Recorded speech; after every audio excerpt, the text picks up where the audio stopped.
ကားမပြောနဲ့လို့ကျမကမှာပါမယ်အစစအရာရာဝဲရှင်ကိုလေးမယုံကြည်လို့တော့မဟုတ်ပါဘူးမောင်ရဲ့ဘယ်မိမစကားမပြောနဲ့လို့ကျမကမှာပါမယ်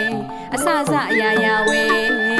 ရှင်ကိုလေးမယုံကြည်လို့တော့မဟုတ်ပါဘူးမောင်ရဲ့ကုန်စင်အောင်ပြန်ပြောင်းမယ်မလွဲတာလို့ခီးသွားတဲ့ခါဝဲအခြားသောမိမများနဲ့တွဲလို့တော့မထိုင်မနဲ့ကွယ်